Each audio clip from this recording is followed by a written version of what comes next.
มื้อนี้จะมาเฮ็ดบันแตอาหารเวียดนามมีไผมักกินคือข่อยบ่ขั้นตอนและวิธีเฮ็ดมาเบิ่งกันเลยนางจะใส่แป้งข้าวเจ้าและแป้งมันนางจะใส่แป้งข้าวเจ้าไป1จอกและนางก็จะใส่แป้งมันไปครึ่งจอกเด้อแป้งข้าวเจ้า1จอกแป้งมันครึ่งจอกหลังจากที่ได้แป้งแล้วก็จะมาใส่น้ำลงไปเนาะนางจะใส่น้ำไปประมาณ3จอกหรือว่าประมาณ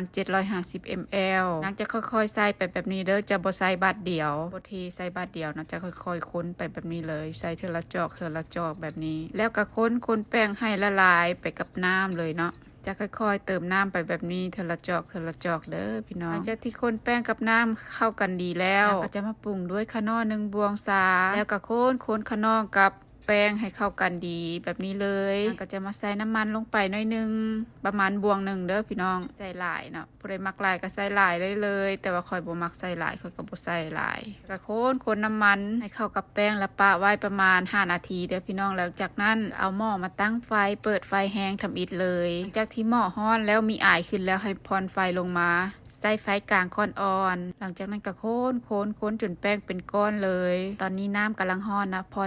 รไฟลงมาใส่ไฟกลางค่อนอ่อนแล้วก็จะคนไปแบบนี้คนแบบไวๆเด้อพี่น้องถ้าหากบ่คนไวนะแป้งจะจับตัวกันเป็นก้อนแล้วจะเฮ็ดให้แป้งของเฮาบ่เนียนเนาะจากที่แป้งเป็นก้อนแบบนี้ก็มอดไฟเลยแล้วก็คนต่อไปให้แป้งเนียนขึ้นเด้อพี่น้องจากที่คนแป้งให้เนียนแล้วนางก็จะป่งหม้อออกแล้วก็ไปปาไว้ให้เย็นก่อนแล้วก็มาเกี่ยมผัดใส่เนาะจะมาคั่วใส่ให้หอมๆก่อนสุกคั่วใส่หมูเนาะหมูหันมีน้ำมันหลายอยู่แล้วค่อยก็เลยบ่ใส่น้ำมันมีแต่เอากระเทียมไปคั่วใส่หม้อก่อนเอาหมูมาใส่คั่วผัดให้หมูหันสุกดีตอนนี้หมูยังเป็นน้ำก้อนอยู่ต้องพยายามเอาจองหันบี้หมูให้ออกจากกันจะบ่ให้ซีนของเฮาเป็นก้อนเนาะหลังจากที่หมูสุกได้ประมาณนึงแล้วนะก็เอาเห็ดหูหนูลงไปกับหัวผักบัวซอยเป็นตอนน้อยๆแล้วเอาลงมาใส่หม้อแล้วก็คั่วผัดไปจนคั่วเห็ดกับหมูแล้วก็หัวหอมนะสุกดีแล้วมาปรุงด้วยคะน้อจะปรุงแต่2อย่างเท่านั้นเด้อจะใส่คะน้อลงไปกับซอสหอยเท่านั้นนางจะบ่ปรุงอย่างหลายเพราะว่าเฮาจะไปกินกับน้ำแจ่ว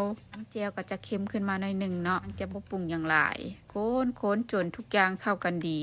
แล้วก็เอาผักหอมบัวที่ซอยไว้ให้ลงมาผู้ใดอยากใส่หลายก็ใส่เด้อตามใจมากเลยตัวนี้แล้วก็จะมาเกี่ยมห่อก็เอาใบตองมาเสร็จทำความสะอาดเรียบร้อยแล้วก็เอาแป้งที่เฮากวนแล้วเมื่อกี้นี้ตักลงมาใส่จองนึงแล้วเอาบ่วงหั่นมาเคลียให้แป้งหั่นเป็นหลุมหน่อยนึงเพื่อว่าเฮาจะเอาใส่ลงไปเนาะคันว่าเฮาเอาย่องไว้ทางเทิงเลยหั่นนะแป้งของเฮาจะหนาเกินไปต้องควัดให้เป็นหลุมหน่อยนึงก่อนแล้วจึงเอาใส่ลงมาใส่แบบนี้แล้วแต่เด้อผู้ใดอยากห่อแบบใดก็ห่อแต่ว่านางห่อแบบนี้เพราะว่าใบตองหั่นอืดหลายอันนี้ก็ใบตองฟรอเซนก็จะเป็นสีแบบนี้เด้อบางคนก็จะห่อเป็นสามเหลี่ยมก็งามคือกันหรือว่าห่อเป็นคือข้าวต้มแบบนี้ก็เป็นตาแซ่บคือกันเอาแป้งลงมาใส่และเฮ็ดเป็นหูเป็นหลุมแบบนี้เด้อแล้วจึงเอาใส่ลงมาใส่เพื่อจะบ่ให้แป้งหนาเกินไปใส่นี่ก็ใส่น้อยใส่หลายก็แล้วแต่เลยแล้วก็มาห่อแบบเก่าเนาะพับส้น2ส้นเข้าหากันแล้วก็พับลงไปเป็นกีบแบบนี้เลยพับไว้เนาะปล่อยกระห้องบัวงามปันใดเด้อพี่น้องผู้ใดห้องงามก็ตามใจมากเลยจากนั้นก็จะเอามานึ่งนั่นก็จะมาตั้งใส่หม้อซึ่งแบบนี้เนาะแล้วเปิดไฟแห้งสุดไปประมาณ25นาที25นาทีก็สุกแล้วเพราะว่าอีหยังก็สุกเบิดแล้วเด้มีแต่มันนึ่งให้แป้งเนียนขึ้นซื่อๆแล้วเด้อพี่น้องหน้าตาที่ได้ก็จะประมาณนี้อันนั้นโบแมนตองแตกเด้อใส่หลายเกินไปก็เลยทะลักออกสูตรน้ำแจ่วก็มีเด้อพี่น้องผู้ใดอยากได้ก็เข้าไปเบิ่งได้เลยเอาลงไว้ก่อนหมู่เลยเนาะสูตรน้ำแจ่วแล้วก็จะมาไข่นะว่ากินแบบใดอันนี้ก็ป้าให้เย็นหน่อยนึงแล้วแต่ก็ยังบ่เย็นปานใดเถื่อได้ยังร้อนมีควันอยู่หลังจากที่ได้ประมาณนี้แล้วก็ตักน้ำแจ่วหวดเลยแล้วก็น้ำแจ่วนี่ก็พอดีส้มหวานเผ็ดตามใจมักเด้อผู้ใดมักเผ็ดก็ตื่มเอาเนาะน้ำแจ่วหวดไปแบบนี้แล้วก็ตักมากินได้เลยเป็นแนวใดหน้าตาเป็นตาแซ่บบ่พี่น้องคลิปนี้ลาแล้วเด้อสบายดี